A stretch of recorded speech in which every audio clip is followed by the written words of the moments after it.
PJ, so much of the talk entering this series was about just trying to make things tough for Trae. How would you assess you guys did that today, with holding him to those 8 points and making, every shot tough for him? We were solid. We did pretty good. We could have been better. Still a few times, some fouls that we shouldn't have made. I had a couple. Still let them turn down some screens where we, want to force them in certain areas. But I think we did a solid job. Kind of expanding on that, how important is it to start this process with a style with that sort of intensity and kind of set the tone for yourselves about what's required this time of year? It's important, but I think it's more important to, after you do it, to get your mind back focused on doing it again.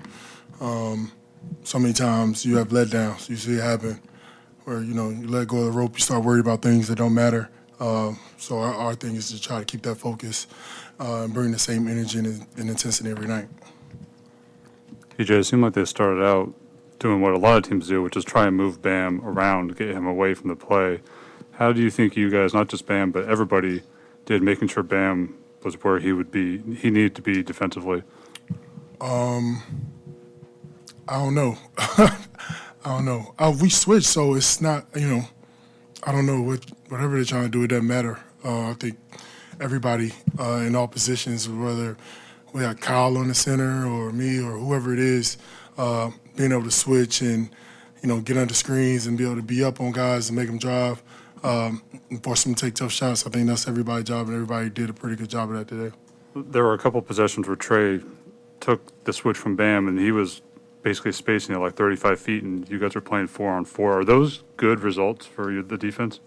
I think so. I think we got to trust in all our defenders, in ISOs, but we're still there to help. Even in ISO situations, we still have our formation where we want to help guys once they get them downhill.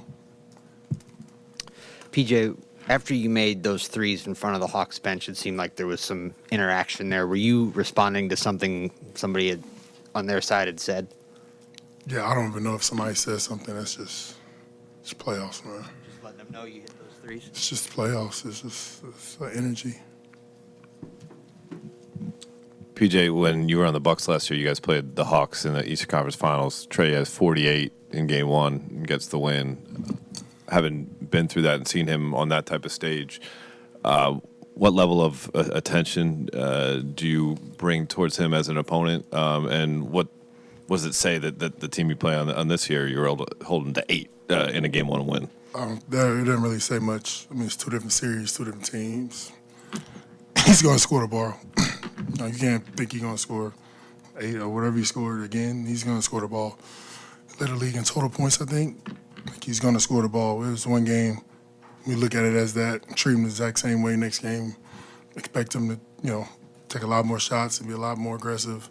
So we got to bring that same type of energy and even more because he'll be better. PJ, just winning the whole thing with the Bucks last year, how has that changed your mindset this year starting the playoffs? It doesn't. Same hunger, same intensity, if not more, once you win it. I think the conception is like people think you just like, oh, you won it, like you're good now. And it's not. It makes you hungrier. It makes you fight for it more because you know what it feels like and chasing that feeling. PJ Spo was saying that you told him a couple of days back you were definitely going to be ready for this game. What was the process like just ramping up for this, and why was it so important for you to be ready Game 1? Because this is what I live for. This is it. I came here for this. It's everything. So to get those days off was big. Finally feeling kind of like myself again since December. So it's a good feeling. Be able to move, be able to jump, be able to slide. So it's been great. All the trainers, everybody that's helped me. It's been good. PJ, it looked like most of your points tonight were kind of being the release valve in a lot of ways after two kind of flew to a shooter, kind of usually how it is. But when you're getting that, popping out to a three or getting that floater, do you notice coverages shifting at all that, okay, we can't totally go fly two out to that guard? Well, that's what it is. It's, that helps. Somebody, Bam's rolling and you got a tag. You get the, that 1 second for the three or the handoff with Tyler or Max or Kyle, where you got to be up for a second and then you get the pocket. So it's just the timing of the helps and, the passes being on time and then making the next play. If somebody steps, then me making the next play, whether for a lob or three. It's just the progression of plays, making the right play. PJ, what was it like for you as his teammate to watch Duncan shoot the ball the way he did tonight?